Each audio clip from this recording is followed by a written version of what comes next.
s'asseoir. Et vous garderez le silence pendant qu'il me fera ses compliments. Et comme à chaque fois, il me tendra ses fleurs, tandis que ses yeux qu'il a si beaux, avec ce regard si triste, se poseront sur les miens. Vous vous retournerez. Oui, oui, je le connais. Il est si timide. Et si vous le regardiez à ce moment-là, il n'oserait pas. Ah, et quand il vous examinera, évitez de faire des commentaires. D'habitude, c'est vous qui parlez à sa place. C'est agaçant. N'inversez pas les rôles. Le docteur, c'est lui, pas vous. Hélas!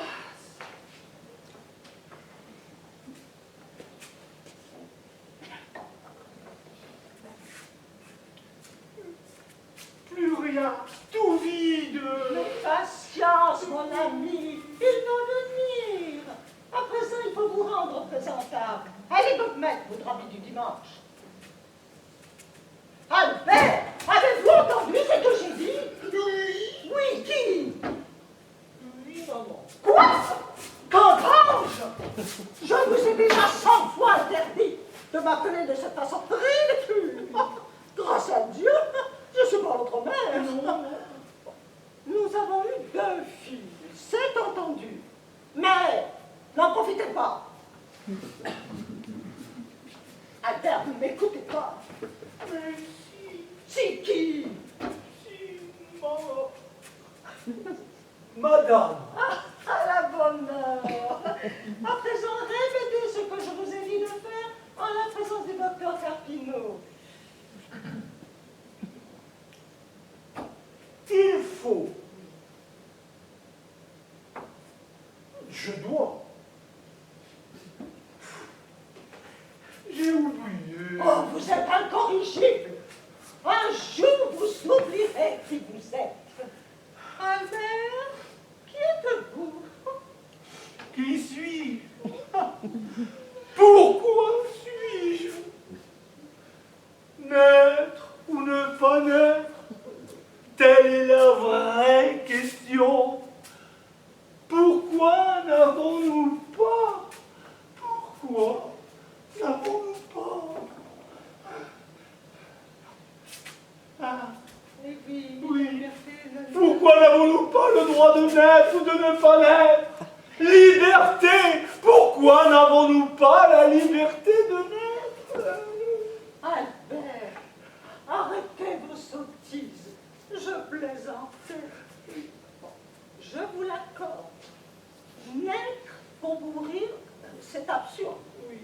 Mais si on devait demander à chacun s'il veut naître ou ne pas naître, la terre ne serait peuplée que d'imbéciles. Qui voudrait naître dans ce monde de fous? Arrêtez de vous poser des questions stupides. Vous êtes Albert Schiff, un point, c'est tout. Et moi, qui suis-je? Annoncez-moi, comme je vous l'ai appris. Toi? Eh bien, si moi je suis Albert Schiff, toi tu es Marguerite Schiff. Oui, vous m'avez tutoyé. Oh non! Mais pour qui me prenez-vous? Pour votre servante? Non. Prenez garde. Tutoyez-moi une seule fois devant le docteur Carpino et je lui ordonne de vous envoyer à l'hospice. Non, à l'asile. Là, vous aurez votre place. Ah non, pas l'asile, ils sont tous fous là-bas. Moi je suis juste malade. Attention, madame Schiff, j'ignore de qui vous parlez, mais son nom indique clairement que nous ne sommes pas de la même condition. Bon, assez perdu du temps, annoncez-moi comme je vous l'ai appris.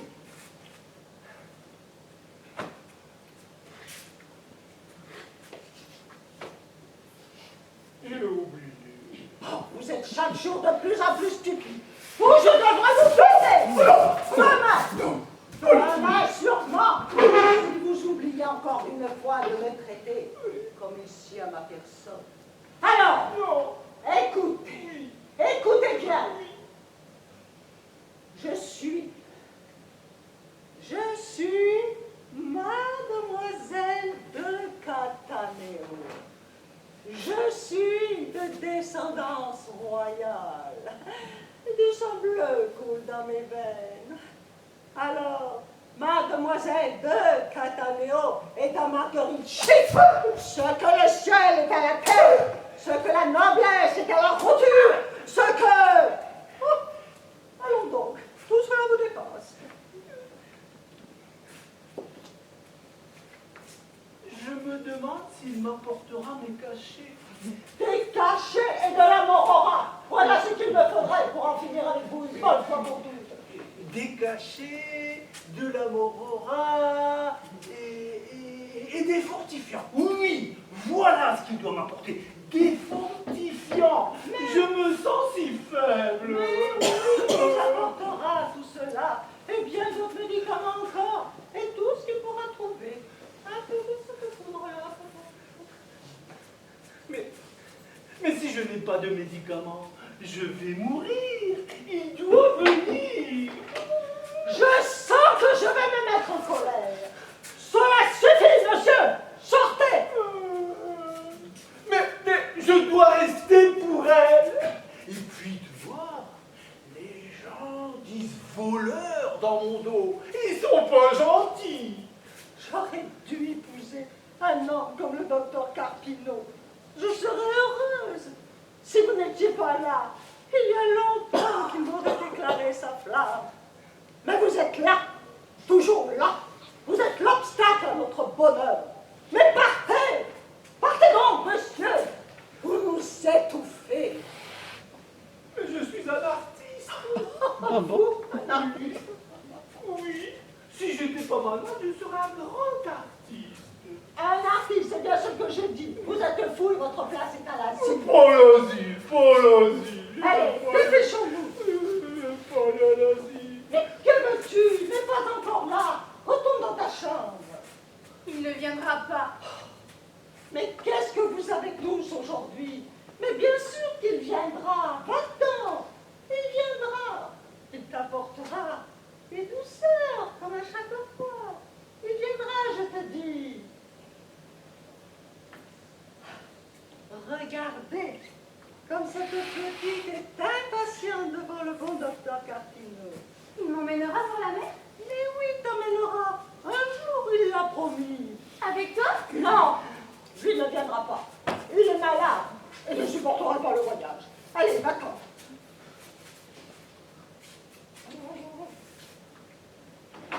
Je veux pas.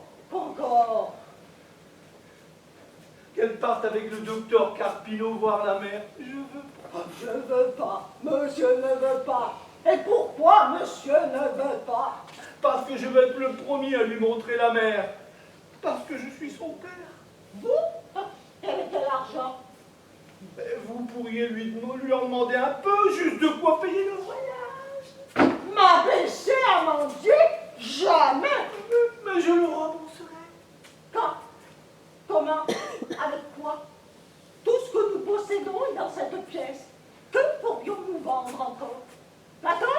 Oui. Mangerions-nous par terre comme des bêtes? Non. Oh, le buffet? Oui. Oh, j'ignore par quel miracle il tient encore debout. Les chaises? Oui. Et déjà Péculier de n'en posséder que 3. Et quand il est là, un de nous doit se tenir debout. Que pourrions-nous vendre encore? Je vous le demande. Les vases. Ah non! Je vous interdis de toucher. Le docteur Carcino me les a offerts à moi. Ils sont à moi.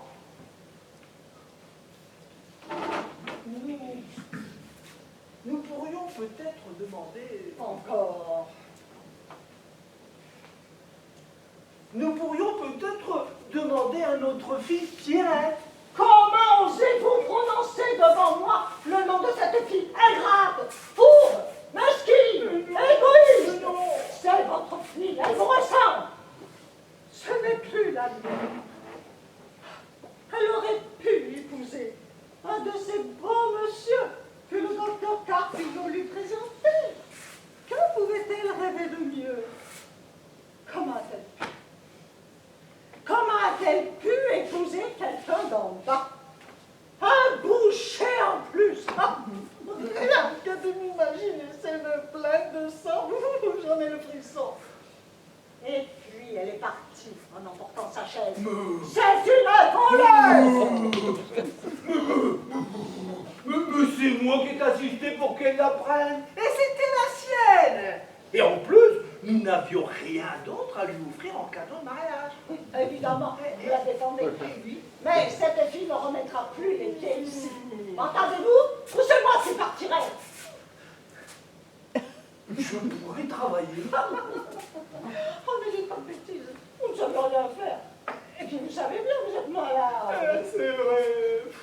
Je suis malade. Et puis enfin, c'est insensé. Vous savez combien votre fille rêve devant la mer. Et s'il en est ainsi, à qui la faute? Qui s'est vanté d'y avoir trempé les pieds? Vous. Devant tant d'assistance, votre bon docteur Carpino lui promet de réaliser un jour son vœu le plus cher. Et vous, par un de ces caprices dont vous avez le secret, vous décidez de dire non à son rêve, qui peut lui briser son petit cœur. Vous n'êtes pas digne d'être son père. Et puis assez discuté. Le docteur Carpino était savant. Il saura lui expliquer la mère bien mieux que vous. Et puis la mère, ça ne s'explique pas. Ça se regarde un point sur tout. Elle est patiente, calmez-vous. Il sera bientôt là. À présent, nous devons finir de nous préparer. Allons, allons.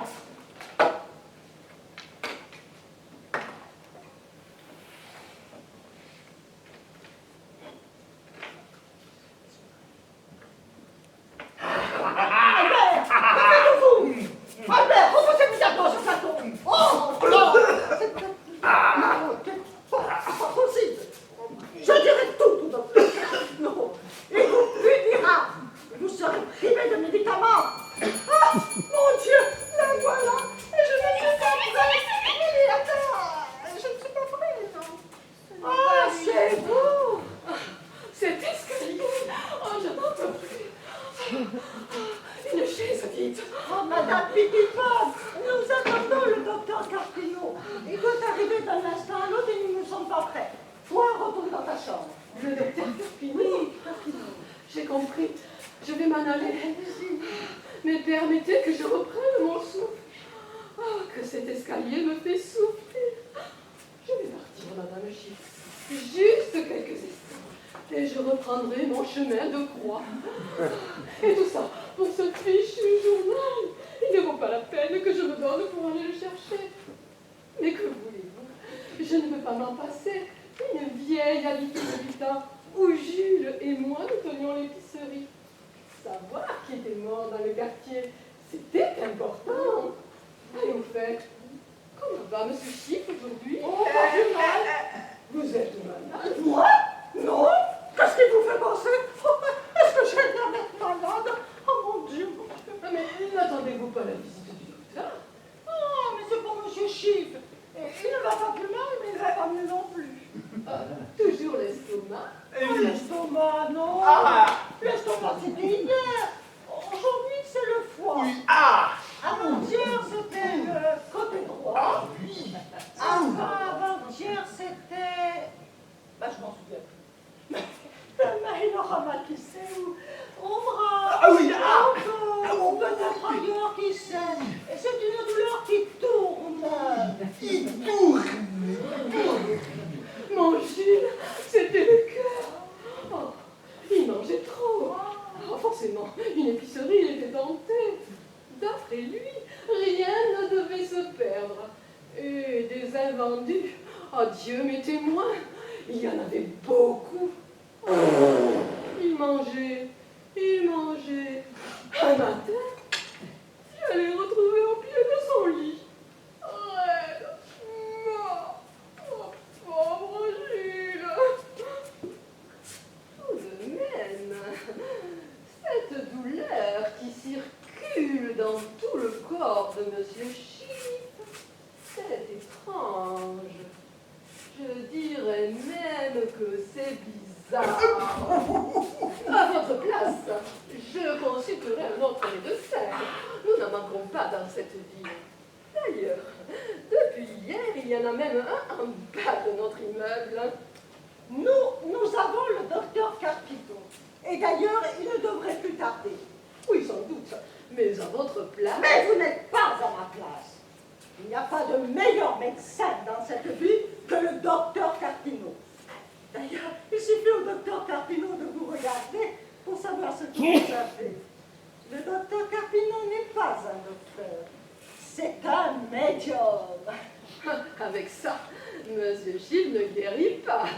Hélas, il fait pourtant tout ce qu'il peut, mais allez donc soigner une maladie qui se trouve jamais au même endroit. Il ne ménage pourtant pas tous ses efforts. Il est allé jusqu'à lui acheter un petit carnet pour qu'il note jour après jour tous ses symptômes. Albert, montrez à Madame Pipipone le petit carnet que le docteur Carpino vous a offert. Vous voyez? N'est-ce pas une idée merveilleuse? D'autant que devant le docteur Carpino, M. Chiff est perdu. Il est comme un enfant, il bégaye, il bafouille, bref, il ne sait plus qui il est. Pourquoi suis-je naître ou ne pas naître? Connaître un tel homme, mais quelle chance! Ah, mais d'ailleurs, s'il doit venir, permettez que je l'attende ici pour le consulter. Ah, j'ai depuis quelques jours de drôles de douleurs en bas du dos. Et puis quoi encore? Notre logement n'est pas une salle d'attente? Oh, dommage! J'aurais aimé qu'il m'examine. C'est étrange. J'ai cherché l'adresse du docteur Carpino dans le boutin et je n'ai rien trouvé. Oh, bah c'est normal. Le docteur Carpino ne sont pas n'importe qui. Il a sa clientèle choisie. Que faut-il que je fasse pour que je sois digne de le recevoir? Il n'est pas là. Il ne viendra pas. Mais s'il arrive, calme-toi, va te reposer. Mais j'ai plus sommeil. Oh, mais si, va, m'oblige pas à te punir. Il m'emmènera voir la mer. Mais la mer, c'est très loin d'ici, ma fille. C'est un très long voyage. Il a promis. Il a promis. Oh, ça suffit, retourne dans ta chambre. Un pauvre enfant. Quel dommage. Elle est si belle. Vous trouvez? Oh, je ne trouve pas si belle que ça. Oh, elle a le charme de la jeunesse. Quel mérite à cela? Oh, j'ai beau chercher, je ne trouve rien en elle que je n'ai pas. Ne soyez pas modeste, Madame Chiff. Votre fille est très belle. Ceci dit, je ne comprends pas pourquoi elle tient tant à aller voir la mer. Jules m'a amené en voyage de noces à Concarneau. J'ai vu la mer. Elle m'a fait peur. Ah, mais c'est que moi, j'aime les choses que l'on peut voir par-dessus et par-dessous. Comme ma main, le journal. Alors que la mer, c'est comme la surface d'un visage. Soulevez le masque. Que voyez-vous? Des monstres qui ont pour nom jalousie, cupidité, luxure. On vit avec les gens et on ne les connaît pas. Parfois même ceux qu'on croit le mieux connaître. Regardez, Monsieur Chiff. Que savez-vous de ses pensées les plus secrètes? Quel monstre l'habite dans les profondeurs de sa conscience? Aïe! Sa maladie ne viendrait-elle pas d'une honte qui le ronge? Celle d'avoir été traité de... Aïe, aïe, aïe! C'est mal! Je sais bien ce que les gens racontent dans notre dos. Mais le journal n'a jamais dit que M. Chiff était un voleur. Non. Oui, c'est vrai. Il a juste relaté qu'il y avait eu un vol au Grand Bazar, alors que votre mari en était le comptable. Et il a été renvoyé. C'est faux! M. Chiff n'a pas été renvoyé. Non. Il est parti parce qu'il était malade. Doucement. D'ailleurs, l'argent a été rendu et la plainte retirée. Je sais. Moi, je n'ai pas pour ami un docteur. Mais j'avais pour cliente à l'épicerie la femme du commissaire qui a mené l'enquête. Commissaire Legros, il s'appelait. Mais ça, vous le savez déjà, vu que vous avez eu affaire à lui. Et à votre avis, pourquoi l'argent a-t-il été rendu? Comment voulez-vous que je le sache? C'est que n'est pas voleur qui veut. Il faut être capable de résister à la honte et au remords. Et à votre avis, pourquoi la plainte a-t-elle été retirée? Mais comment voulez-vous que je sache? On ne le saura sans doute jamais, vu que M. Berthoud, le directeur du Grand Bazar, est mort peu de temps après. À présent, Madame Pipipon, j'en ai plus qu'assez de vos questions et de vos insinuations. Je crois que vous vous êtes assez reposé. Tenez, je vous en prie, laissez-nous. Ne vous fâchez pas. Vous avez raison, je me Allez, sauve. dépêchez-vous, allez. Oh là là.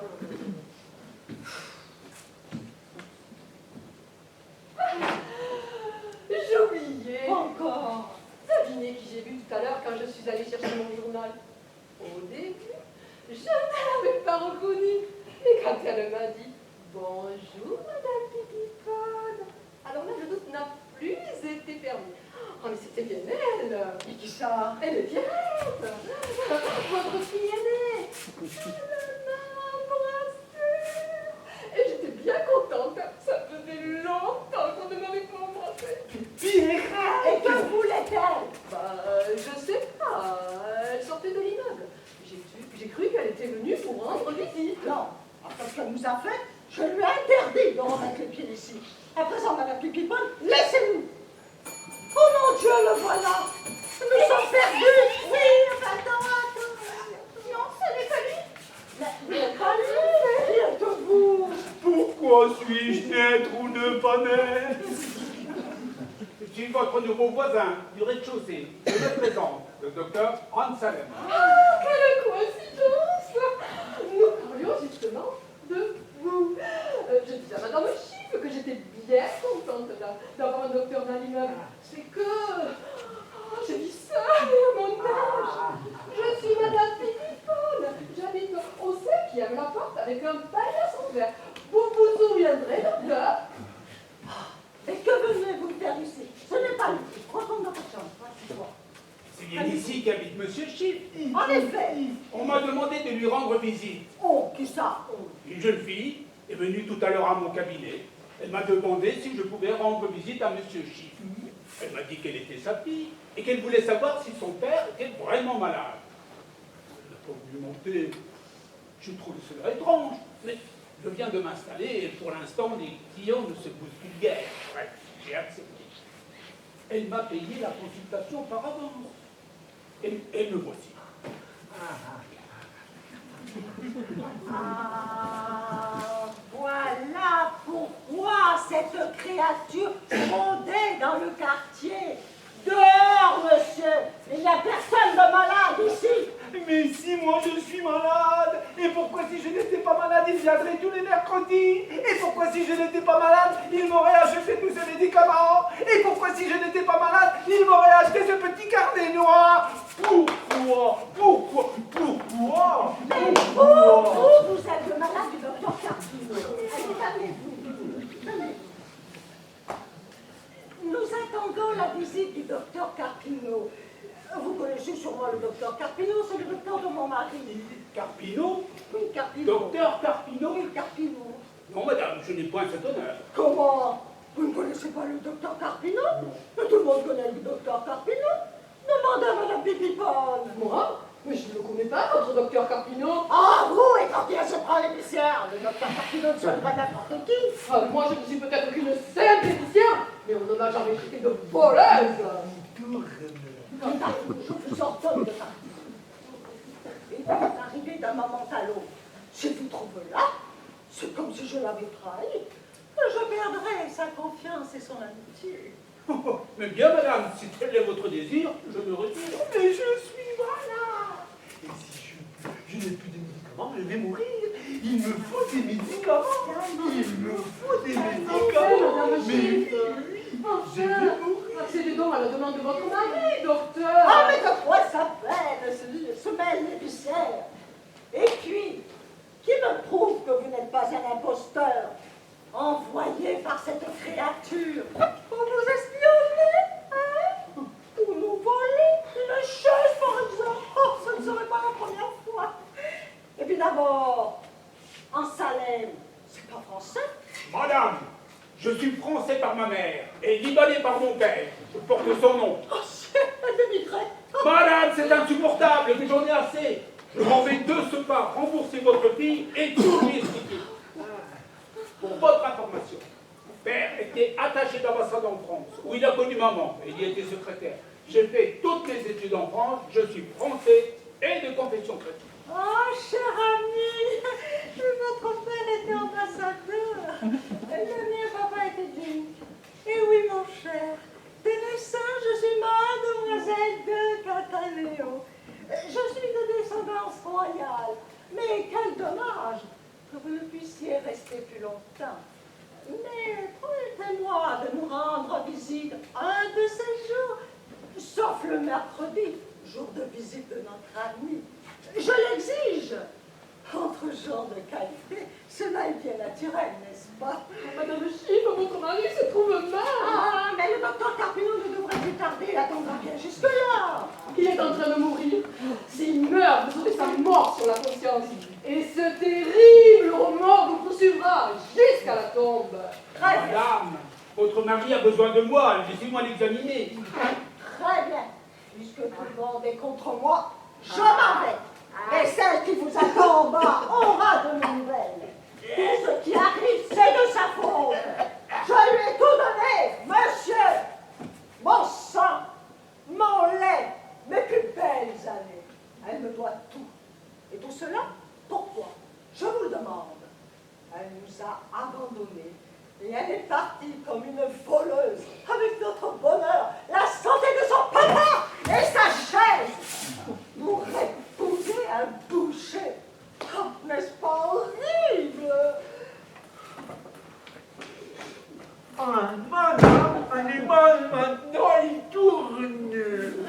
Il faudrait la retenir. Pourquoi faire? Oh là là, je connais l'escalier, elle se sera calmée avant d'atteindre la dernière marche. Comme vous avez de la chance d'habiter au rez-de-chaussée. Je me sens coupable, elle pourrait s'entretuer. Mais non! Depuis que j'achète le journal, jamais je n'ai lu qu'une mère a tué sa fille. Ah, docteur, il faut que je vous dise. Depuis quelque temps, quand je monte l'escalier, j'ai mal au dos. Mais comme des coups de couteau là! Tu n'es pas lui? Qui es-tu? Je suis le docteur Ansalem. Et vous? Qui êtes-vous? Pourquoi suis-je naître ou ne pas naître? L'aide, ça suffit. Docteur, il faut que je vous dise, j'ai oublié de vous dire, qu'après chaque repas, je me sens comme gonflée, ballonnée. Vous voyez ce que je veux dire? Alors que je mange, mais vraiment comme un petit oiseau. Pardon, madame Philippon, pardon. Vous êtes gonflé ou ballonné? Ballonné ou gonflé? Lorsqu'on est malade, madame Pipipole, il faut être précis. Ballonné, gonflé, gonflé, ballonné. Il faut savoir. Qu'est-ce que c'est qui est le plus grave?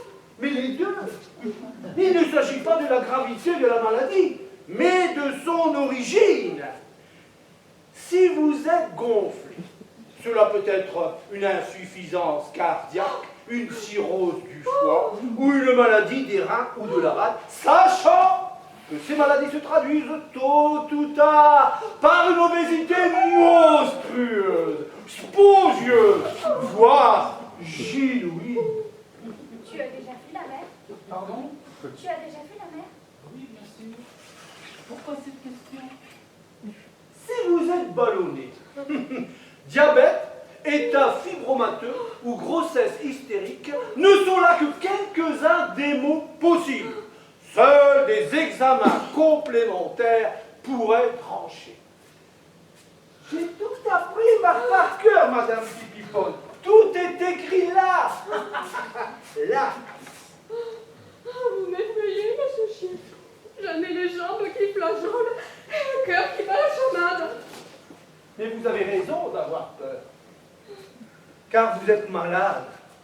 Ils sont tous malades. Parce que la vie est une maladie qu'on attrape par erreur. Car si nos géniteurs avaient mélangé leurs fluides un peu plus tôt ou un peu plus tard, nous ne serions pas là. Ni vous, ni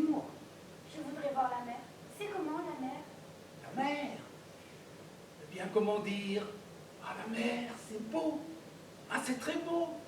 Puis la mer, c'est grand, c'est très grand. Évidemment, vu sous l'angle des fluides. Mais ce n'est pas tout. Mère Nature, non contente de nous jeter à la vie sans nous demander notre avis, nous condamne à mort.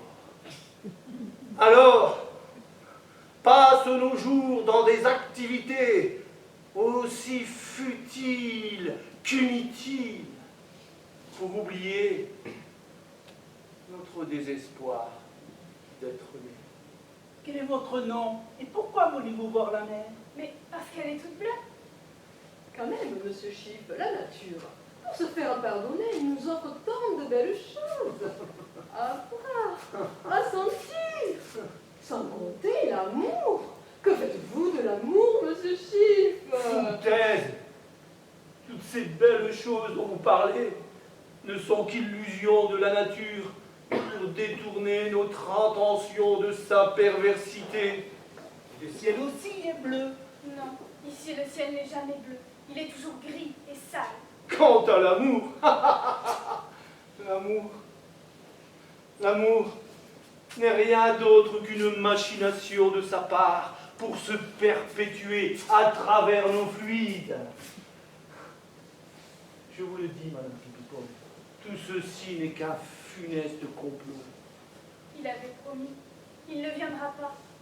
De qui parlez-vous? Mais moi, je ne laisserai pas cette sournoise me voler la vie sans me battre. Alors, à l'intérieur de moi, je guette, j'inspecte, j'introspecte, et je note tout dans mon petit carnet noir. À propos de voler, monsieur Chiff, je voudrais savoir, le vol au grand bazar, Ah, j'ai mal, j'ai mal. Moi, j'aurais voulu naître stable, être là, planté sur mes 4 pieds, simple, solide, utile. N'y a-t-il rien de plus utile qu'une table, Madame Pipipone? Je vous le demande. Elle supporte tout sans rien dire. Les coups, les injures, les humiliations. Ne plus penser que je suis. Être là, sur mes 4 pieds. Utile. Utile! Enfin! Utile! comme je vous comprends, monsieur Chiff. Parce qu'une table, ça ne vole pas. Non, Pas de tentation, non, pas de honte, non, pas de remords. non. Écoute, dans tes yeux bleus, au travers tes cheveux qui meurent en vagues blondes sur ton front, on voit la mer. Et ta bouche, toute rouge, est comme une rose que le vent a posée au milieu des algues. Ça te plaît? Ah, mais c'est de moi. J'ai écrit ces vers pour elle il y a très longtemps. Elle n'a pas oublié. Que c'est beau, monsieur Chiff. Que c'est beau. Oh, mais c'est normal, je suis un artiste. J'adore la poésie. J'en écrivais, moi aussi. Non. Oh, c'était en Jules. Oh, et l'épicerie. S'il vous plaît, dites-moi encore un de vos poèmes. Ah, demain, peut-être, j'aurai moins mal demain. Aujourd'hui, j'ai trop mal. Alors, vous l'avez vu? Elle a giflé. Elle a giflé sa mère. Elle a giflé sa maman. Oh, c'est une chose. Oh, vite. Oh, vite. Oh, je m'évanouis. Il avait promis. Il ne viendra pas. Et enfin, de qui parles-tu?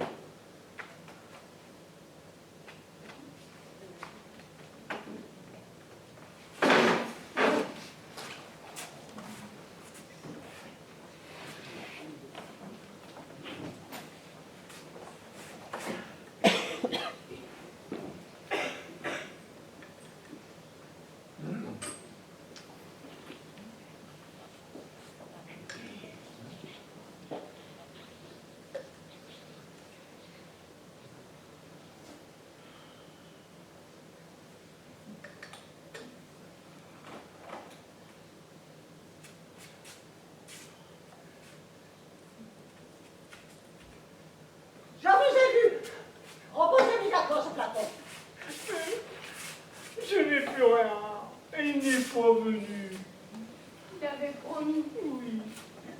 Mais qu'est-ce que... Je réfléchis. C'est un mercredi plus long que d'habitude, voilà tout. Soyez confiants, il va venir.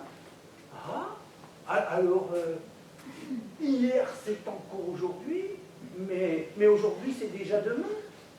Il n'est pas venu. Il ne viendra pas. Mais il a eu trop de patients à visiter. Il n'a pu nous avoir oubliés. Il va venir.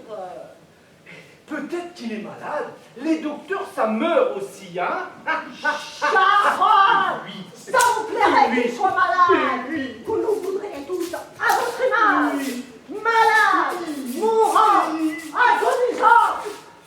Mais imbécile, s'il meurt, que deviendrons-nous? Juste un peu de fièvre. Un peu de fièvre. Non, le docteur Carpino ne peut pas être malade. Il ne doit pas être malade. Où avez-vous mal aujourd'hui? Au bras. Gauche ou droit? Que tu m'as dit d'être précis? Les deux. Ah. Ouh. Et plus un seul de ces médicaments pour calmer ma douleur. Juste un peu. Il avait promis. Oui, Les médicaments, la mère des médicaments. Voilà pourquoi il n'est pas venu. Parce qu'il en a eu assez de vos pleurs, de vos lamentations, de vos gémissements. S'il n'est pas venu, c'est de votre faute. Il ne nous reste plus qu'une solution. Attendre et prier. Prions, dites après moi. Venez vers la lumière. Très cher docteur Carpino, Très cher docteur Carpino, ne nous abandonne pas dans les ténèbres. ne nous abandonne pas dans les ténèbres Nous plonge ton absence cruelle. où nous plonge ton absence cruelle. Viens, nous t'en prions. Viens, nous t'en prions. Quant à cela, Quant à cela, pardonne-les. Ils ne savent pas ce qu'ils font. Accorde-leur ta grande miséricorde. Ainsi soit-il.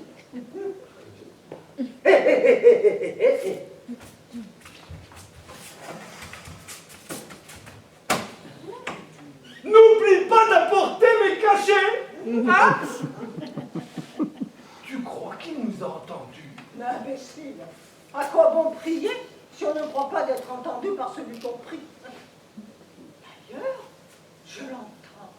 Il monte vers moi. Il est là. Il ne t'a pas entendu. Non. Il ne nous entend pas. Qu'est-ce que tu dis? Il reste sourd à nos prières. Sinon, pourquoi il ne m'emmène pas voir la mer? Parce que tu es méchante. Jamais il t'amènera voir la mer. Parce qu'il vient pour moi. Rien que pour moi. C'est toi qui es méchante. Oh, la tête du père! Oh, mais je saigne. Oh, la classe. Oh, je vais m'évanouir. Oh, je vais m'évanouir. Alors là, il faut soigner la plaie. Il faut désinfecter. Je peux le faire. Bien, ne m'approchez pas. J'en ai assez. Je vous quitte. Mais partez donc. Oh mon Dieu, le voilà. Mais je ne suis pas prête.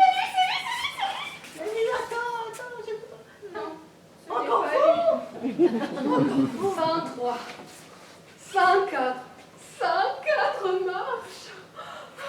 Un jour, mon cœur finira par lâcher et je me retrouverai près d'un chaussée. Badabou. Alors, il est venu? Oh, évidemment. Monsieur Chiff, où avez-vous mal aujourd'hui? Un bras. Ou deux bras. Inutile de lui demander lequel. Ah, tant mieux, hein? Je suis bien contente que ce ne soit pas à la tête. Parce que...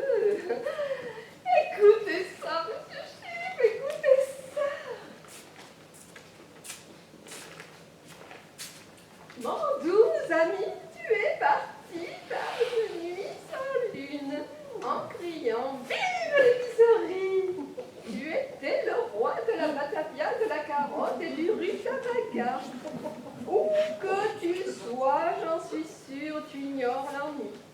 Car sous terre, tes mains expertes, encore trient la lavande, le romarin et le pissenlit. avant d'aller chercher mon journal. L'inspiration, ça m'est venu comme ça. Je l'ai intitulé Poème à Jules. Qu'en dites-vous, monsieur Chiff? Et pourquoi vous voulez qu'il vous donne son avis? Ah, mais parce que monsieur Chiff est un poète. Ah, hier, j'ai entendu l'un de ses poèmes et j'en suis restée sous le charme jusqu'à la fin de la journée. Un poète? Non, mais vous l'avez bien regardé. Est-ce qu'il a l'air d'un poète? Oh, c'est bien ce que je dis, hein. On vit à côté des gens et on ne les connaît pas. Jules était un brave homme, mais ce n'était pas un artiste, hein. Il ne m'a jamais comprise. En 35 ans de mariage, jamais il n'a vu un livre. Pas même le journal. Alors, comme ça, monsieur fait le joli cœur dans mon dos. Il fait croire aux dames qu'il est un artiste. Soit, monsieur se dit poète. Et bien que monsieur nous dise un de ses poèmes. On vous écoute, monsieur le poète. C'est vrai qu'hier, monsieur Chiff, vous m'aviez laissé espérer. Mais j'ai mal. J'ai mal. Voilà l'artiste. Il a mal.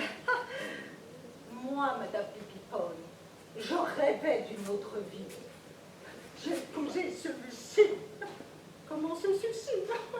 Par désespoir. Mais c'est faux. Tu m'as aimé. Nous nous sommes aimés. Avant Avant quoi, monsieur Chiff? Avant que je ne sois malade. Avant la maladie. L'enfer de la maladie et de notre folie. Ah, monsieur Chiff, l'enfer, je le connais. À l'épicerie, j'avais l'amitié facile. Et mon oreille a recueilli bien des confidences. Et bien de ce temps-là, j'ai compris. Et je peux vous dire, monsieur Chiff, l'enfer, il est dans nos désirs de vouloir toujours la même chose que ce que la vie nous donne. Pas toi. Pas la peine de te demander quel est ton désir, n'est-ce pas? Pourquoi regardes-tu cette porte? Il n'y a pas la mer derrière, je te l'assure. Juste des marches d'escalier.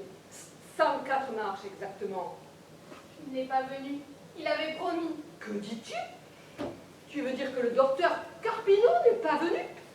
Il n'est pas venu. Alors, tout est mensonge.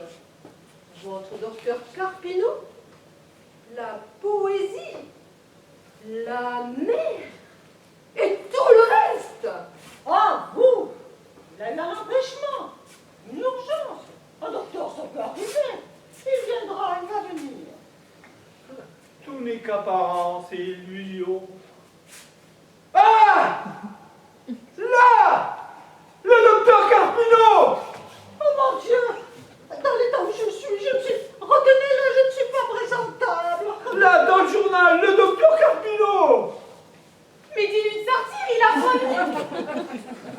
Dans le journal? Et que fait-il dans le journal?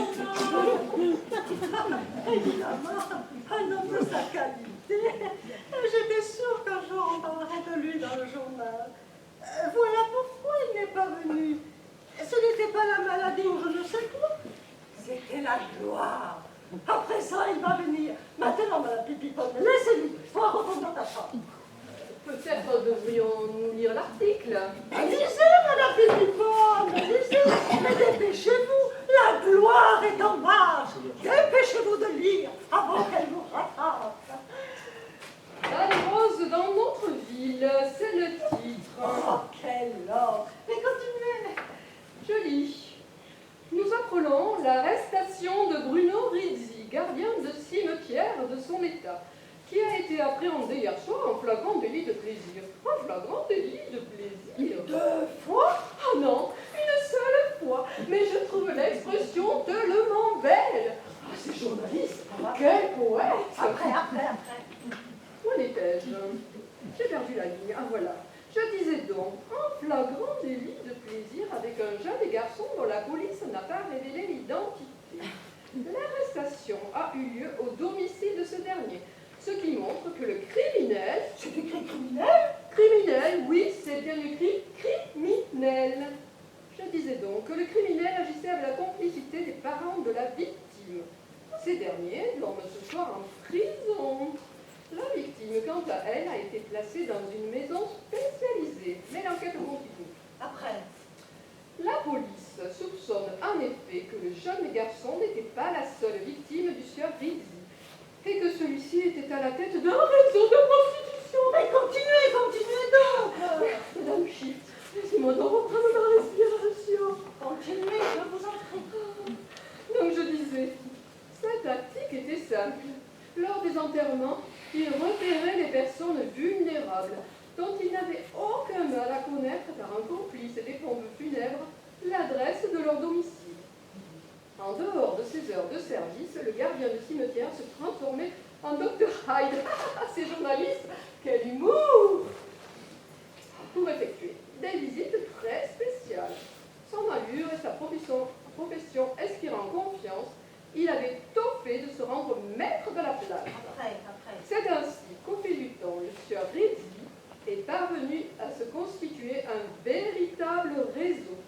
Le commissaire Marchand, chargé de l'enquête... Vous avez dit Marchand? Oui, Marchand, si vous m'interrompez tout le temps, je n'arriverai jamais à terminer l'article. En était-je? Voilà, j'avais encore perdu. Le commissaire Marchand, chargé de l'enquête, devra donc déterminer si ces crimes étaient l'œuvre d'un malade mental isolé ou si nous sommes en présence d'un vaste réseau de prostitution impliquant des personnalités de notre ville. L'enquête suit son cours. C'est mon journal? D'abord, non mais... Je l'avais bien dit que le docteur Carpino était malade. C'est écrit dans le journal. Si le docteur Carpino n'est pas venu, c'est parce qu'il était malade. Mais qui parle du docteur Carpino? Il est évident que ce Rizzi n'est pas le docteur Carpino. Enfin, Madame Chiffre, il faut prendre en évidence. Votre mari l'a formellement reconnu. Remontez la photographie. Plus je la regarde, et moi je reconnais en cet individu le docteur Carpino. Ce n'est pas lui. Et d'abord, il ne porte pas de cravate. Jamais le docteur Carpino se présenterait devant nous sans cravate. Eh bien, appelez votre fille et demandons-lui si elle reconnaît l'homme de la photographie. Me traiteriez-vous de menteuse? Moi je vous dis que ce n'est pas lui. Sortez! Comme vous le voulez. Mais votre affaire ne fait que commencer. Ou recommencer. Sortez! Très bien, je sors. Non, mais vous l'avez entendu? Mais pour qui elle se prend l'épicière? Oh, bien sûr, vous, comme d'habitude, vous ne dites rien. On m'insulte votre fille, et vous restez muet. Vous êtes à l'âge. À présent, nous devons finir de vous préparer. Allez donc mettre votre habit du dimanche, comme je vous l'ai 100 fois donné. La photographie, Eh bien quoi, la photographie? c'est lui. Mais non, ce n'est pas lui. Il ne lui ressemble pas. Mais alors pas du tout. C'est quelqu'un d'autre. Allez, à présent. C'est tout. De qui parlez-vous? Madame Pipipone, elle sait tout. Cette vieille folle? Mais enfin, que peut-elle savoir? Ah, je veux pas aller en prison. Je veux pas aller en prison. Qui êtes-vous? Nous n'avons besoin de rien. Sortez. Madame, votre force n'était pas ferme. Ah, J'ai même raison. Je n'ai rien fait, je veux pas aller en prison. Je suis innocent, je suis malade. enfin, vous. Que voulez-vous? Vous voyez bien que vous faites peur à mon mari. Il est très malade. Oui. Madame, je me présente. Commissaire Marchand de la BRP, brigade de la répression du proxénétisme. Mon adjoint, l'inspecteur Nico. Messieurs, dames. Ah, je vois que le journal est ouvert à la bonne page. Je suppose donc que vous avez pris connaissance de l'article, l'affaire de Palais Rose. Oui. Ce que ne dit pas le journal, c'est que nous avons trouvé sur le sieur Rizzi un petit carnet noir. Et nous sommes convaincus, Nico et moi, que ce petit carnet contient toutes les informations sur son réseau. Je savais bien qu'il était malade. Le hic, c'est que ces informations sont en partie codées. Pour l'instant, Rizzi n'a rien dit, mais soyez sûr que nous pourrons le faire parler à Nico. Oh, oui. Madame, vous m'êtes très sympathique. Alors, je vais vous faire le confidence. Cette enquête, pour moi, c'est la dernière. Après, c'est décidé, je prends ma retraite. Mais pour finir ma carrière à beauté et terminer le travail de mon ami le commissaire Legros, cela ne me déplairait pas de mettre en cage quelques-uns de ces beaux papillons qui se pavanent dans le journal. Si vous coopérez, nous serons nos montrés clément. Pas vrai, Nico? Et en quoi tout ceci nous concerne? Eh bien, j'y viens, madame. Nous avons reçu une lettre, presque anonyme. J'ai presque fait les signer. Une impératrice. Il s'agit donc d'une femme qui vous connaît très bien et qui habiterait votre immeuble, que cela ne m'étonnerait point. Or, que nous révèle cette lettre? Elle nous révèle que l'individu dont le signalement semble correspondre en tout point au sieur Rizzi vient vous rendre visite chaque mercredi. Or, dans le petit carnet, en face du mercredi, 4 lettres en majuscule reviennent comme une litanie. E, L, L, E. L. Pourquoi est écrit là sans pareil? Donc, les questions que nous nous posons à votre endroit sont, Nico, Qui est l'homme qui vient chaque mercredi? Que vient-il faire? Que signifie-elle? Et surtout, qui est la sans pareil? Mais je vous le dis, mon mari est très malade. L'homme qui vient chaque mercredi nous rendre visite, c'est son docteur. De quoi souffre-t-il? De tout. Il souffre de tout. Comment s'appelle votre docteur? Carpino. Carpino. Je ne connais pas de docteur Carpino. Votre docteur Carpino, par hasard, il ne ressemblerait pas à l'homme qui est sur cette photo? Non. Et vous? Regardez bien. Là. N'est-ce pas l'homme? Je ne peux pas aller en prison. C'est bien. Mais n'est-ce pas l'homme qui vient vous rendre visite chaque mercredi? Arrêtez de torturer mon mari. Ouais. Je me plaindrai à vos supérieurs. J'ai des relations. Vous ne savez pas à qui vous parlez. Ah oui, mais si, madame, nous savons parfaitement à qui nous parlons. Nico a fait sa petite enquête, Nico. Bien sûr. Vous êtes Marguerite Chiffre, né Caton. Votre père était un ivrogne notoire. C'est d'ailleurs la seule profession qu'on l'ait connue. Et il est mort d'une cirrhose du foie. Logique. Quant à votre mère, c'est elle qui assurait les revenus de la maison grâce à des danses un peu spéciales qu'elle faisait sur la table de la cuisine, entourée par des messieurs qui laissaient quelques sous pour assister au spectacle. Le valet chez vous, c'est une famille, madame. Oh, vous sortez! On rentre ici comme dans un moulin. C'est invraisemblable. J'avais oublié mon journal.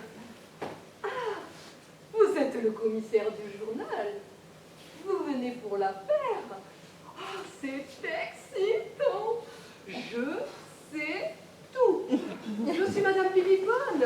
J'habite à l'étage juste au-dessus. La porte avec un paillasson vert. C'est épicière dans le temps. Une de mes clientes, avec laquelle j'avais beaucoup sympathisé, n'était autre que la femme du commissaire Legros. Vous connaissez le commissaire Legros? Il a pris sa retraite, madame. Nico, tu es trop jeune pour l'avoir connu, mais Legros, pour le charrier, on l'appelait Maigret. Sa pipe et ses yeux de chien battu, il faisait plus vrai que l'original. Et c'est lui qui avait inscrit l'affaire du Grand Bazar. Exact, et j'ai lu son nom dans le dossier. L'affaire du Grand Bazar. Nous y voilà. Vous savez, commissaire, des soupçons ont pesé sur Monsieur Chiffre à propos du vol. Mais l'argent a été rendu et la plainte a été retirée. Je me suis toujours demandé pourquoi. Ah, commissaire, avez-vous demandé d'où venaient tous ces vases noirs? Des vases noirs, le cimetière. Le cimetière, le gardien du cimetière. Le gardien du cimetière, le journal. Le journal Bruno Rizzi. Tout est lié. Ah, commissaire, j'admire votre pouvoir de déduction. Parvenir à remonter la piste jusqu'ici, démasquer les coupables. Je suis admirative. Je suis votre admiratrice. Nico! Oui, Faites sortir, madame. Allez, sortez de là. Une question cependant. Est-ce que l'appartement recevait d'autres visites que le sieur Rizzi? Dans le temps, oui. Mais ces visites ont cessé peu de temps après le décès de M. Berti, directeur du Grand Bazar. Merci, madame. Ah, je m'en vais, monsieur le commissaire. Nico! Mais je reste à votre entière disposition. Nico! Vous pouvez venir m'interroger à toute heure du jour. Madame! Nico! Même de la nuit. Oh, sortez de là! Même de la nuit. Oh, commissaire, n'allez pas croire cette vieille folle. D'abord, mes vases ne sont pas noirs. Regardez celui-ci, il est gris. Et celui-là, il est plutôt anthracite. Quant à cet autre, il est de couleur sepia. Regardez bien, ils sont tous différents. Chef, elle nous prend pour des dindons. En effet, madame, ça suffit. Gris, anthracite, sépia et toutes les nuances de noir que vous pouvez imaginer n'y changeront rien. Nico n'est pas un romantique et il lui suffit de comparer les empreintes qui sont sur un seul de ses mains avec celle de Rizzi pour vous comprendre. Celle que vous appelez la vieille folle a raison. Tout remonte à l'affaire du Grand Bazar. Le commissaire Lebeau était sur le point de boucler l'enquête quand Berthoud, le directeur du Grand Bazar, a retiré sa plainte. Et pourquoi a-t-il retiré sa plainte à votre avis? Comment voulez-vous que je le sache? Et moi, je crois que vous le savez. On a dit à l'époque que la plainte a été retirée pour que la mauvaise publicité à cette affaire ne pas se fuir à les clients du Grand Bazar. En vérité, moi, je crois que la plainte a été retirée en échange d'un service un peu spécial. Nous savons que vous avez 2 filles. Nico, comment s'appelle-t-elle déjà? Rappelez-moi leur nom. L'aînée s'appelle Pierrette et la cadette Simone. C'est ça. Bon, à l'époque, votre fille cadette était trop jeune. Mais à mon avis, le marché était le suivant. Soit vous acceptiez que votre fille aînée, Pierrette, et peut-être vous-même, entrez dans la danse et la plainte était retirée, soit vous refusiez. Et c'était la prison pour M. Chiffre. Je ne veux pas aller en prison. Et Berthoud, pour ne pas se compromettre, confie à Rizzi le soin de vous préciser le détail du marché. Le commissaire Lebeau avait dit que Berthoud et Rizzi se connaissaient. Entre-temps, Berthoud meurt. Crise cardiaque. Mais la terre a continué à tourner et les papillons m'ont dansé. Ça suffit, madame, j'arrête le bal. Où sont vos filles? Qui est de nommer elle, Pierrette ou Simone? Où sont vos filles, madame Chiffre? Alors? Très bien, Nico, va à cette porte. Pierrette, elle est partie. C'est pas grave, je vous en prie. Chef, là, les filles. Elles sont petites. Quoi? Que tient-elle à la main? Un coquillage? Et que fait-elle avec ce coquillage? Sérieux? Elle écoute la mer. La main. Donc, résumons. Simone, elle et son pareil ne sont qu'une seule et même personne. Nous avançons. Reste à savoir ce que Rizzi venait faire ici. Quel commerce vous entreteniez avec lui? Vous la faisiez monter sur la table pour la faire danser aussi, comme votre mère. Jamais, Ah, alors que faisait-il avec elle? jamais il nous a demandé une chose pareille. Ah bon? Et alors il joue au docteur avec elle? Mais je vous l'ai dit, il va venir pour mon mari. Il lui a apporté des médicaments. C'était les médicaments des défunts, madame, que lui procuraient son complice des pompes funèbres. Et les médicaments des défunts, et même parfois de leurs animaux de compagnie. Nous avons trouvé de pleines pièces à son domicile. Ici, c'est notre rayon de soleil. Il avait promis à elle, enfin je veux dire à Simone, de l'amener à la mer.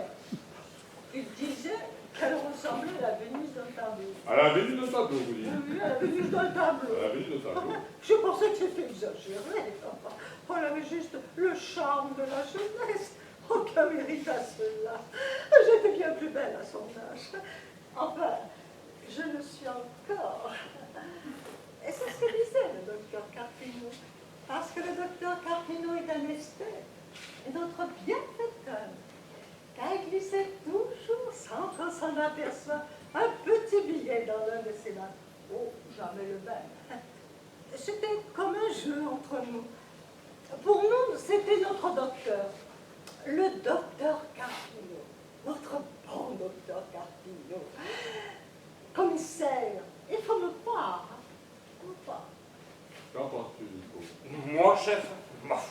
j'ai du mal à croire qu'avec une beauté pareille, il est plus contenté de l'arnaquer. La vérité est souvent plus complexe qu'on n'imagine. Tu sais, durant ma carrière, j'ai croisé beaucoup de types comme celui-ci. Eh bien, je peux te l'assurer, le pire des salauds, tu m'entends, peut avoir, mystère de l'âme humaine, des moments de grâce. Et je suis persuadé que c'est le cas de Ridley quand il venait ici. Parce que, est-ce que tu te souviens de ce tableau qui est accroché au mur de sa chambre? Un tableau au mur de sa chambre? Oui. Ouais. Je me souviens d'une nana à poil qui sortait de l'eau. Et oui. C'est tout. Oui. C'est un peu court. Regarde. Au centre, la déesse de Venise, debout sur une coquille de Saint-Jacques géante posée sur la mer. À droite, un personnage féminin qui tente pour préserver sa pudeur de la recouvrir dans le voile. À gauche, au contraire, le dieu Zéphyr qui souffle de toutes ses forces sur ce voile afin que nous profitions de ses charmes et de sa beauté. Vénus, hein, semble comme sortir d'un rêve, comme indifférente à tout ce qui se trame autour d'elle, et tous les personnages semblent comme flotter au-dessus de la mer. Et la mer est paisible, tout est léger. Voilà, Nico, en quelques mots, le tableau. Ouais, c'est ça. Une gonzesse à poil sur une espèce de coquille posée sur de l'eau. Tout est apparence et illusion. Eh bien, cette gonzesse sur sa coquille, c'est la naissance de Vénus. Et c'est l'un des nus les plus mythiques de l'histoire de la peinture. Bon. Il est l'œuvre d'un peintre de la Renaissance italienne, Sandro Botticelli, ça veut dire. Je sais tout ça parce qu'une reproduction de ce tableau était dans mon livre de littérature quand j'étais encore au collège. Ah, sacrément osé de mettre sous les yeux de jeunes loups une image pareille. Et je suis sûr que la plupart de mes camarades de classe n'y ont vu, comme toi, une femme nue. Oui, c'est sûr. Mais pour moi, du fond de mon pensionnat catholique pour garçons, elle a été, comment dire, la muse. Oui, c'est ça, la muse de mes rêveries d'amour éternel. À cet âge, j'étais un grand romantique. Bon, merci de parler de moi et reprenons la enquête. Ouais. Que savons-nous? Nous savons que Riddy a une préférence pour les jeunes garçons, ce qui n'est pas le cas de M. Schiff, n'est-ce pas? Non, je ne veux pas aller en prison. Alors que venait-il faire ici? Qu'est-ce qu'il t'a dit quand tu l'as interrogé? Ce qu'il m'a dit, il m'a parlé comme toi de renaissance, de Madone, d'éternité. Il a dit que je ne pouvais pas comprendre, d'ailleurs c'est vrai que je n'ai rien compris. Bref, il m'a pris pour être con. Je crois que ce type chef est complètement fait. Crois-tu? Et puis il y a ce tableau. Ouais. Pourquoi avait-il ce tableau accroché dans sa chambre, à ton avis? Eh bien, moi, j'ai trouvé ça étrange, terriblement étrange. C'est alors que je me suis demandé qui était cette femme qui avait servi de modèle à Botticelli pour peindre sa Vénus. Qui était-elle? J'ai voulu savoir. Et quel rapport entre cette gonzesse et notre enquête? Tu vas le voir. Elle s'appelait Simonetta de Cataneo. C'était une femme de la noblesse italienne, d'une si grande beauté que ses contemporains l'ont appelée... Sans parole. Alors vous parlerez quand vous interrogera. Alors, La sans parole. ouais. Ça te rappelle rien? Et le carnet de Ridzi, bien sûr. C'est ça. Eh bien, cette femme, elle est morte. À 22 ou 23 ans, on ne sait pas trop. Tuberculeuse. Mais ce qui est sûr, c'est qu'avec Botticelli, la mort n'a pas eu sa victoire, puisqu'il a peint ce tableau 9 ans, tu m'entends, 9 ans après la disparition de la belle Simonetta. Et qu'il l'a aimé d'un amour qu'il voulait éternel, puisqu'à sa demande, il a demandé et obtenu, après sa mort, d'être enterré à ses pieds. À ses pieds! À ses pieds! Arrête, continue, tu me chatouilles. À ses pieds. Bon, Botti, comme tu l'appelles, à ce qu'on dit, lui aussi avait une préférence pour les jeunes garçons. Il n'a jamais touché cette femme. Peut-être même n'a-t-il jamais effleuré, mais il l'a aimée. De l'amour le plus pur qui soit. Ça, c'est l'amour, Nico. Le vrai, le grand amour. C'est beau. C'est beau, n'est-ce pas? Qu'est-ce que tu racontes? Si je te suis, Ridzi serait venu ici, juste parce que cette fille lui rappellerait une gonzesse dans un tableau. Une gonzesse morte il y a 500 ans. Moi, j'y crois pas du tout, cette histoire. Écoute, passer ton flair légendaire. Tu sais ce que je pense? Je pense que Rizzi est un imposteur et un pervers. Il venait ici pour se taper la fille avec la complicité des parents, comme pour le jeune garçon quand on l'appelle si en flag. Ok, je te l'accorde, Rizzi peut-être un peu fêlé. Mais en effet, pas davantage que Botticelli avec la belle de Simonetta, je ne crois pas qu'il ait touché cette fille, ni lui ni aucun autre. Ici, c'était ces moments de grâce, d'innocence. D'innocence, Rizzi, t'es pas sérieux. Eh bien, imagine un type qui tombe en extase, comme ce fut mon cas, devant l'image d'une femme dans un tableau. Ouais. Et puis un jour, à un détour de sa vie, il la voit. Elle est là, devant lui, comme si par magie, elle était descendue de son cadre pour venir à sa rencontre. Crois-tu que ce type pourrait lui faire du mal? Crois-tu qu'il pourrait faire autre chose que de s'agenouiller à ses pieds et de la contempler comme on contemple un rêve, une apparition? Une apparition? Une apparition, oui, parce que... Une apparition. Et je me doute que ça va te paraître insensé, mais je suis convaincu que Rizzi est possédé, et je ne suis pas loin de l'autre ici, par la certitude que cette fille est la réincarnation de la belle Simonetta. La réincarnation de la Simone? Oh, mais putain, Tu peux rire, mais réfléchis. Trop de coïncidences. L'autre s'appelait Cataneo, celle-ci s'appelle Caton. Toutes les deux par la mère. Simone pour Simonetta, prénom identique. Et puis regarde ce profil. Ressemblance très pour trait, je te l'assure, avec la belle du tableau. La même beauté énigmatique. Que faut-il de plus pour te convaincre? Et puis, souviens-toi de ce qu'a dit la voisine, il n'y a pas d'autre homme qu'Rizzi depuis le départ de la fille aînée. Alors, qu'en penses-tu? Ce que j'en pense? Moi, j'en pense que tu as besoin de repos. Cette fille t'a mis la tête complètement à l'envers. La réincarnation d'une nana à poil dans un tableau, on est en plein délire, hein? Car sais-tu? Qui peut savoir? Des millions, des milliards de gens de par le monde croient à la réincarnation de l'âme. L'âme est Antigone qu'il appelle. Et dans quoi? Pas de cause. Bon, tu vas dans le dictionnaire. Oui, chef. Bon, est-ce que c'est plus délirant que les histoires de Vierge Marie comme on racontait dans mon pensionnat? La foi, Nico, a des raisons que la raison ignore. Bon, ok, mais alors on fait quoi? Eh bien, on fait venir celle-ci au poste pour que tu prennes sa déposition par écrit. Et puis on continue l'enquête. Rizzi et son petit carnet n'ont pas livré tous leurs secrets. Oui. À toi de les faire parler. Il nous faut aussi la déposition de comment s'appelle-t-elle déjà? Pipipone, la vieille folle, elle s'appelle Pipipone. Comment j'ai pu oublier un nom pareil? Mais c'est ça, tu montes chez elle demander de venir au poste. Très bien. Eh bien, vas-y, maintenant. Mais oui, d'accord, comme tu veux, mon père. Mais regardez-le. Non, mais je suis encore ton chef. Oui, chef. Madame Chip, vous m'avez entendu pour me suivre? Et Votre disposition pour l'heure suffira. Vous deux, ne bougez pas, je vais la remettre aussi vite que possible. C'est compris? qu'allez-vous leur faire? Et tout dépend de ce que le juge décidera suite à la plainte qui a été déposée après l'apparition de l'article dans le journal. Quelle plainte? C'est la plainte de votre fille aînée. Elle a cru que vous aviez recommencé votre petit manège et que sa sœur subissait le même sévice que vous lui avez fait subir.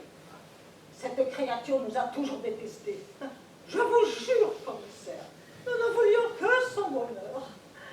Et si Nico parvient à établir de près ou de loin votre culpabilité dans cette affaire, il est plus que probable, il est certain, que le tribunal prononcera pour vous et M. Chic une peine de prison. Non, mais pas la prison. Quant à elle sera accueillie dans un établissement spécialisé. Mais je vais avoir beaucoup de temps libre. Ne craignez rien, je n'abandonnerai pas la femme pareille, en souvenir de mes rêves. Ah, commissaire, le docteur Carpino me l'a dit. Si l'âme de la Simonetta est venue se réfugier dans le corps de celle que j'ai enfantée, c'est qu'il m'en a trouvé digne. Dieu m'a choisi, commissaire. Madame, la comédie est finie. Allons-y. En montant en bas de votre immeuble, j'ai vu que c'était un docteur. Je lui ai demandé de venir voir votre mari. Il m'a pas l'air dans son état normal. Non, il est mal.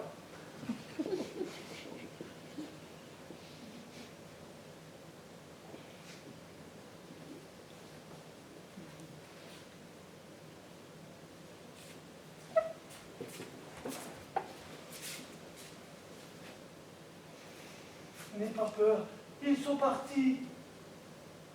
Il n'est pas venu. Il avait promis. Viens. Regarde, nous avons toutes ces chaises pour nous seuls. Toi aussi, tu avais promis. Ils ne t'emmèneront pas loin de moi, je ne veux pas. La mer, peut-être que ça n'existe pas. Peut-être que tu m'as menti. Viens. Viens, assieds-toi. Là, tu seras bien. Ferme les yeux. Nous allons partir pour un voyage. Un très long voyage. Je te promets. Tu verras la mer. Écoute, c'est lui. On est en train d'être dans l'escalier, il vient me chercher. Non, les pas sont montés plus haut. Il n'était pas lui. Assieds-toi. Ferme les yeux.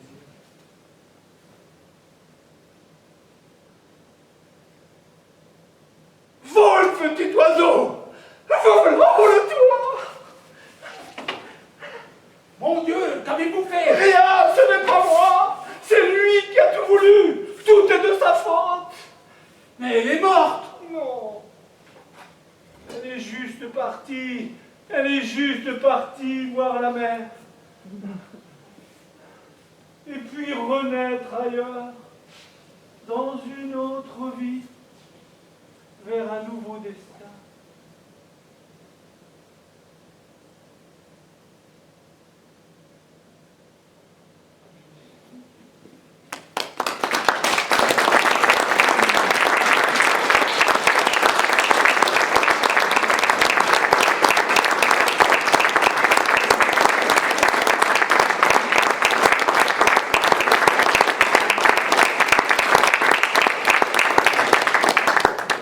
Ainsi, comme d'habitude, tout est mal qui finit mal. Oui, et comme à chaque représentation, l'auteur fait de moi un assassin.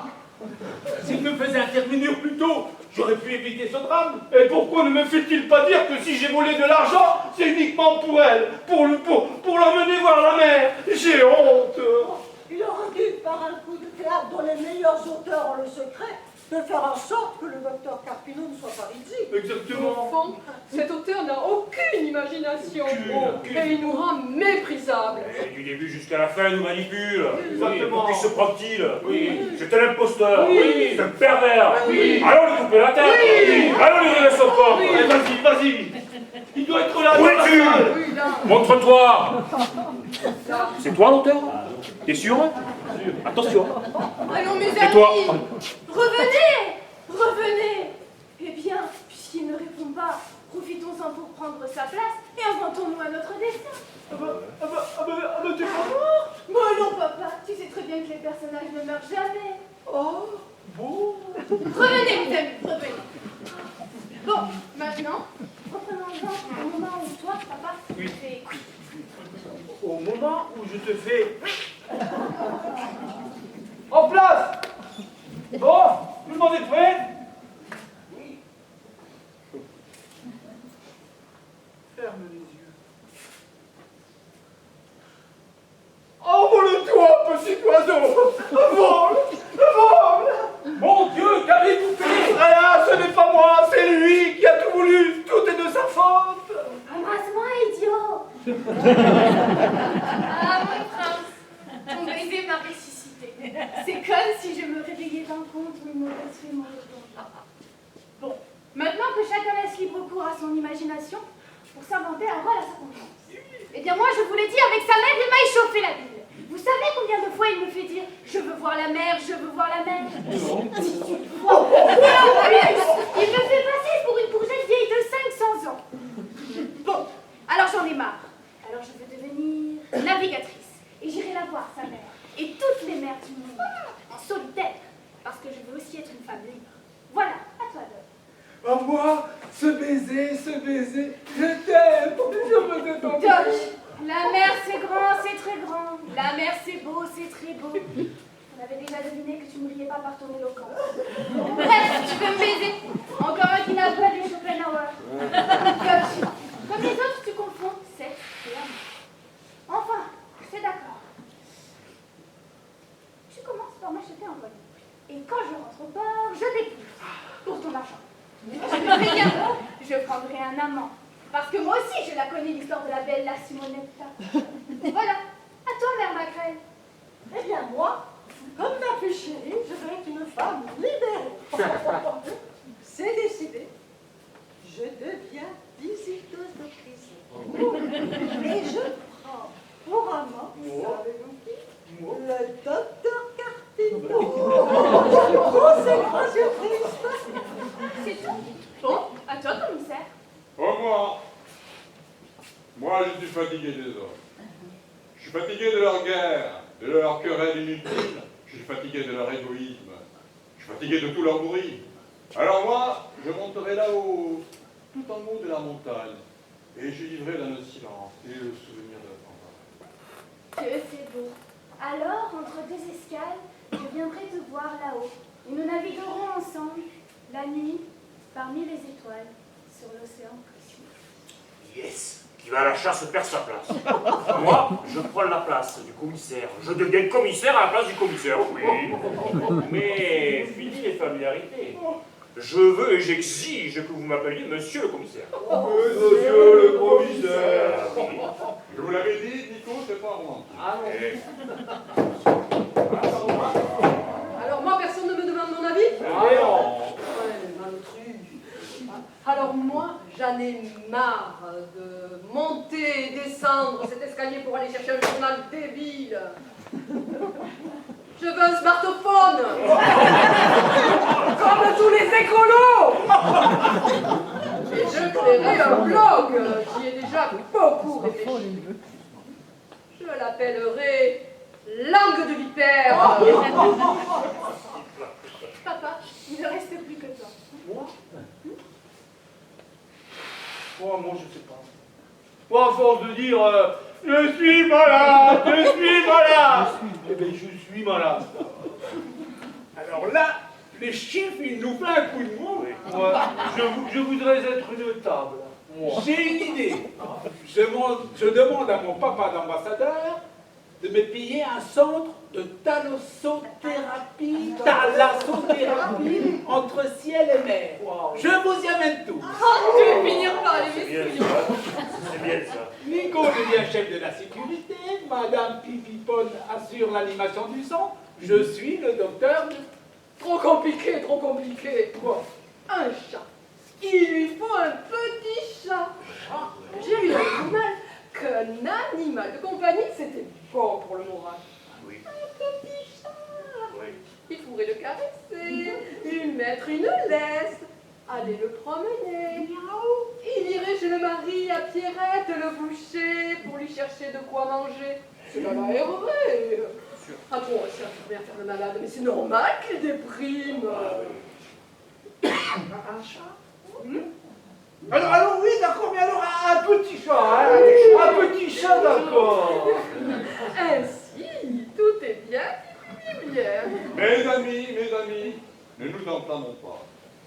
Vous savez bien que tous les rêves ne sont que des chimères, que l'auteur, ce perfide, ce sournois, cet imposteur, qui a l'outrecuidance de se prendre pour Molière, nous impose peut-être encore lui-même. Tout est apparence et illusion. Vous savez bien que tout droit sorti de son imagination, nous lui appartenons et que nous sommes enchaînés à nos rôles comme Sisyphe à son rocher. Allons, il est temps de délivrer les malheureux qui nous interprètent afin qu'ils retournent à leur vie ordinaire, afin qu'ils retournent à leur activité aussi futile, Inutile. pour oublier leur désespoir d'être nés. En place!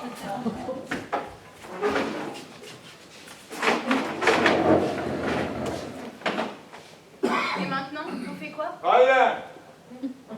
Maintenant, on fait rien. Nous espérons juste quelques applaudissements afin que de cette comédie cesse le sortilège.